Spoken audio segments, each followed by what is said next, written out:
Hello बच्चों, तो कैसे हैं आप लोग। हम लोग अपनी सीरीज रासायनिक अभिक्रिया एवं समीकरण का आज चौथा लेक्चर करने वाले हैं, जिसमें हम लोग 20 क्वेश्चन देखेंगे लघुत्तरी टाइप, यानी कि वन लीनियर क्वेश्चन, जो कि हमें अपने बहुविकल्पी, लघु, अति लघु उत्तरी प्रश्नों में बहुत ही मदद करने वाले हैं। तो हम लोग आज का हमारा पहला चैप्टर देखेंगे। पहला चैप्टर का पहला क्वेश्चन देखेंगे। जो चैप्टर है रासायनिक अभिक्रियाएं एवं उनके समीकरण, इससे क्वेश्चन भर भर के पेपर में आते हैं, तो ये क्लास आप ज़रूर पूरी देखें। 20 क्वेश्चन हमारे 10 मिनट में कंप्लीट होने वाले हैं, और ये 10 मिनट आपको आपके पेपरों में 10-20 में से कम 5 से 10 नंबर दिलाने का 100% वादा करता है। तो आइए शुरू करते हैं।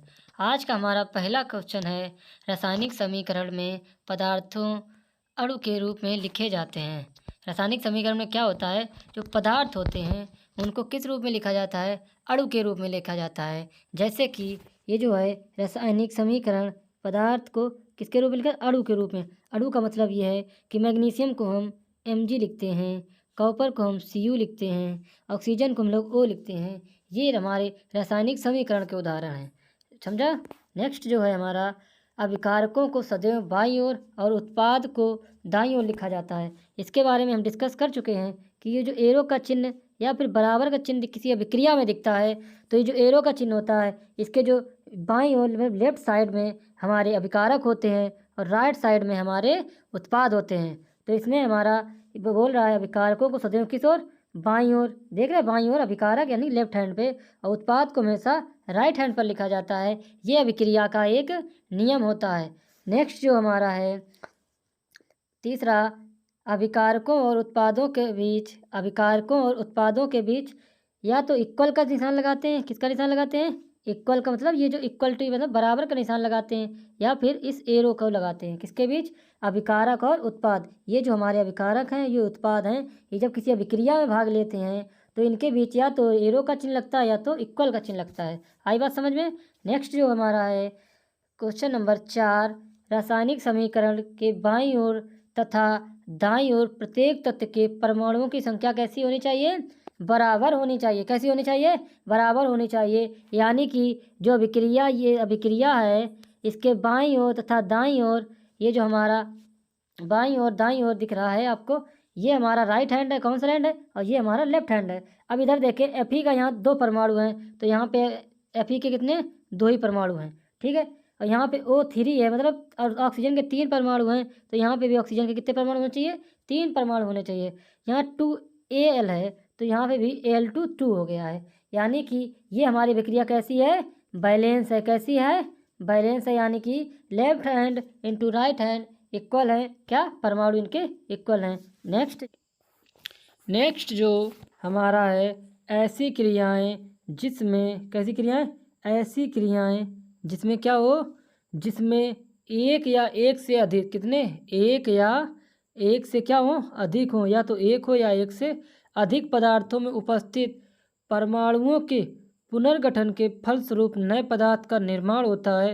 रासायनिक समीकरण क्या कहलाती है, रासायनिक अभिक्रिया कहलाती है।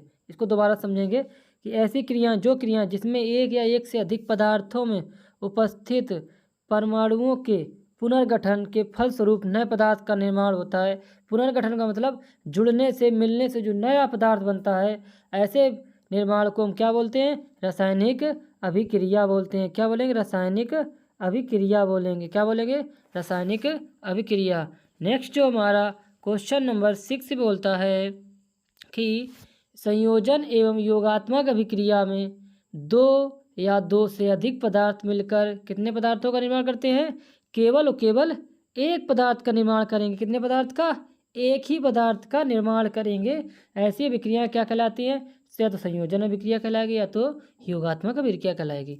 यानी कि 2 या 2 से अधिक मिलकर कितने पदार्थ को बना रहे, किसी एक ही पदार्थ को बना रहे हैं, ठीक है ना। नेक्स्ट जो हमारा है 7 नंबर 7, विस्थापन अभिक्रिया में परमाणुओं, किसमें, परमाणुओं और परमाणुओं का समूह, या तो परमाणु होगा या किसी परमाणुओं का समूह किसी दूसरे परमाणु, किसको, किसी दूसरे परमाणुओं के समूह को क्या कर देता, विस्थापित कर स्वयं उसका स्थान ले लेता। क्या करता है, स्वयं उसका स्थान क्या करता, ले लेता है। ऐसी विक्रियाएं क्या कहलाती हैं, हमारी विस्थापन अभिक्रियाएं कहलाती हैं। क्या कहलाएंगी, विस्थापन अभिक्रिया कहलाएगी। जो परमाणु या परमाणुओं का समूह किसी दूसरे परमाणु या परमाणु के समूह को क्या कर देता है, स्थगित कर देता है, यानी उसको हटा के खुद वहाँ पे बैठ जाता है। नेक्स्ट जो हमारा है क्वेश्चन नंबर 8, अनुत्क्रमणीय विक्रिया एक ही दिशा में चलती है। अनुत्क्रमणिक मतलब जो विक्रिया, वह विक्रिया जो एक ही दिशा में चलती है, या तो यूँ चलेगी या तो यूँ चलेगी। क्या चलेगी, इस तरह से चलेगी, एक ही दिशा में चलती हैं। तो ऐसी विक्रियाएं क्या कहलाती हैं, ऐसी विक्रियाएं अनुत्क्रमणीय विक्रिया कहलाएगी। क्या कहलाएगी, अनुत्क्रमणीय विक्रिया कहलाएगी। आई बात समझ में। नेक्स्ट जो हमारा है क्वेश्चन नंबर 9, उत्क्रमणीय विक्रिया दोनों दिशाओं में होती है। ये बात हम लोग पहले भी कर चुके हैं कि जो उत्क्रमणीय विक्रिया, कौन सी विक्रियाएं, उत्क्रमणीय विक्रियाएं होती हैं, उसका साइन ये होता है कि यूं और यूं, यानी कि वह विक्रियां दोनों दिशाओं में क्या हो सकती है, संपन्न हो सकती है। लेफ्ट में भी संपन्न हो सकती है और राइट में भी संपन्न होती है। ऐसी विक्रियाएं हमारी उत्क्रमणीय विक्रियाएं कहलाती हैं। नेक्स्ट जो हमारा क्वेश्चन नंबर 10, उत्क्रमणीय विक्रिया में उत्पाद अभिकारक में तथा अभिकारक उत्पाद में क्या हो जाते हैं, बदलते बदलते रहते हैं। जैसे कि मान लीजिए कोई विक्रिया इधर से इधर चली और फिर इधर से इधर। अब क्या होगा कि जो लेफ्ट हैंड में अभिकारक थे वो राइट हैंड के लिए क्या, राइट हैंड में क्या उत्पाद बन जाएंगे, क्या बन जाएंगे, उत्पाद बन जाएंगे। लेकिन जब विक्रिया राइट हैंड से चलेगी तो ये जो उत्पाद थे वो क्या बन गए, अभिकारक बन गए, और ये क्या बन गया, उत्पाद बन गया। तो ऐसी की स्थिति में अभिकारक उत्पाद बन जाते हैं और उत्पाद अभिकारक बन जाते हैं। नेक्स्ट जो हमारा है क्वेश्चन नंबर 11 या 11, जब अग्र तथा पश्च विक्रिया का वेग क्या होता है, जब अग्र मतलब आगे की और पीछे के विक्रिया का वेग दोनों तरफ, इसका मतलब कि जब दोनों तरफ की विक्रिया का वेग कैसा हो जाता है, समान हो जाता है, तो उसको हम लोग कौन सी अवस्था बोलेंगे, उसको हम लोग साम्य अवस्था बोलेंगे। क्वेश्चन आएगा कि साम्य अवस्था किसे कहा जाता है, तो हम लोग बोलेंगे जब अग्र तथा पश्च विक्रिया का वेग कैसा हो जाता है, समान हो जाता है। ऐसी स्थिति को हम लोग साम्यावस्था बोलते हैं। क्या बोलेंगे, साम्यावस्था बोलेंगे। Okay, understand. नेक्स्ट जो हमारा है वियोजन विक्रिया का एक उत्क्रमणीय विक्रिया है। वियोजन विक्रिया क्या है, एक उत्क्रमणीय विक्रिया है। कैसे विक्रिया है, उत्क्रमणीय विक्रिया है। वियोजन विक्रिया क्या है, एक उत्क्रमणीय विक्रिया है। हमसे पूछेंगे वियोजन विक्रिया कैसी विक्रिया है, तो बताएंगे वियोजन विक्रिया एक उत्क्रमणीय विक्रिया है। नेक्स्ट जो हमारा है क्वेश्चन नंबर 13, ऊष्मीय वियोजन में, किसमें, ऊष्मीय वियोजन में यौगिक को गर्म करने पर वह दो या दो से अधिक छोटे अणुओं में क्या हो जाता है, परिवर्तित हो जाता है। किसमें, ऊष्मीय वियोजन में। ऊष्मा का जब नाम आएगा तो यौगिक को गर्म ही करना पड़ेगा। क्या करना पड़ेगा, गर्म करेंगे तभी अभिक्रिया पूर्ण होगी।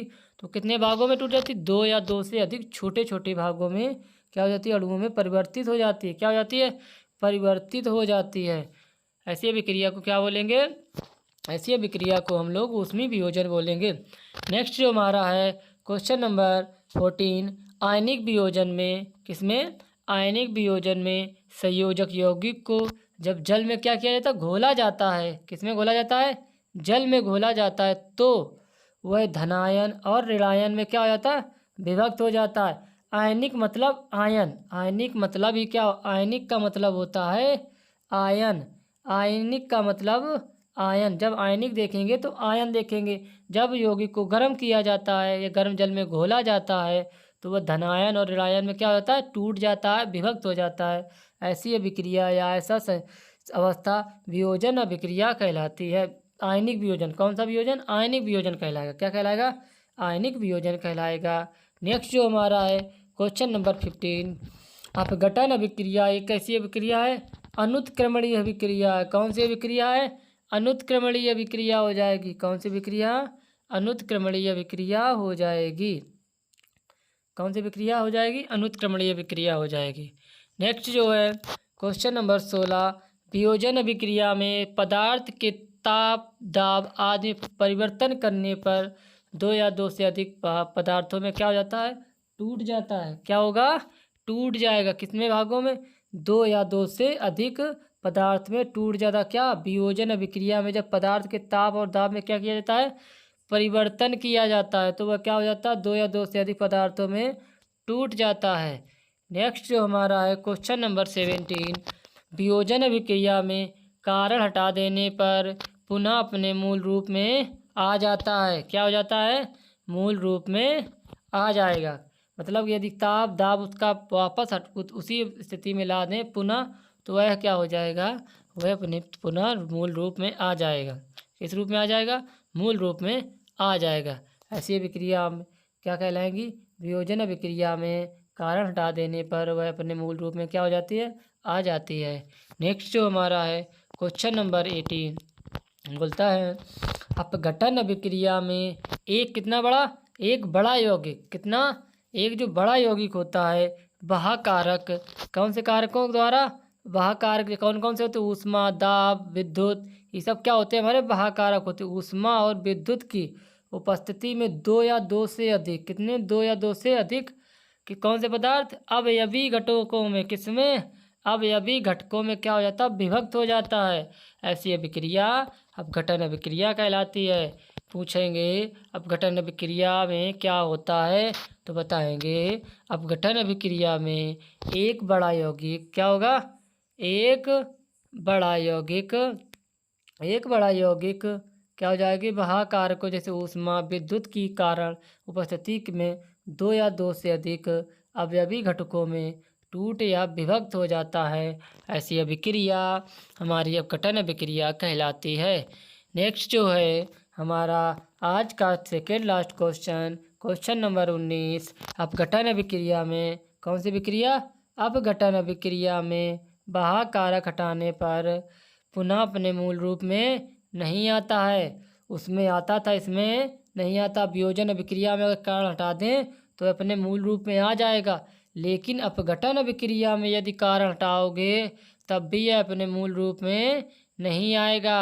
इसका मतलब यह है कि वियोजन अभिक्रिया एक भौतिक परिवर्तन है और अपघटन अभिक्रिया एक रासायनिक परिवर्तन है। ये बात हम लोग ध्यान रखेंगे, ये क्योंकि वियोजन अभिक्रिया और अपघटन अभिक्रिया में जब अंतर स्पष्ट करेंगे तो ये पॉइंट हमें ज़रूर याद रखने चाहिए और ये पॉइंट हमें 1 नंबर दिलाने में मदद करेगा।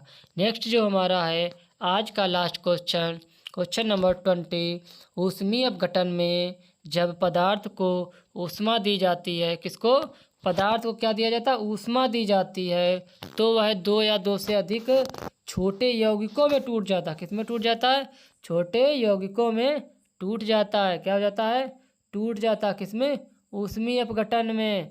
ऊष्मीय अपघटन का मतलब यही होता है कि जब किसी पदार्थ को क्या दी जाती है, ऊष्मा दी जाती है, यानी कि उसको गर्म किया तो वह दो या दो से अधिक भागों में क्या हुआ, टूट गया। और ऐसी क्रिया ऊष्मीय अपघटन अभिक्रिया कहलाती है। यदि आपको हमारी वीडियो अच्छी लगी हो तो इस क्लास को ज़रूर पूरा देखें और फिर दोस्तों तक शेयर करें और कमेंट करके ज़रूर बताएं कि आज की क्लास कैसी लगी और अपने दोस्तों को ज़रूर शेयर करें। 2024 वाले पेपरों में ये सारे क्वेश्चन आपको डिट्टो देखने को मिलेंगे, तो इसको बिल्कुल भी स्किप मत करो और ध्यानपूर्वक पढ़ो, क्योंकि टाइम अब बहुत कम है, तैयारी ज़ोरों से करनी है। जय हिंद, जय भारत।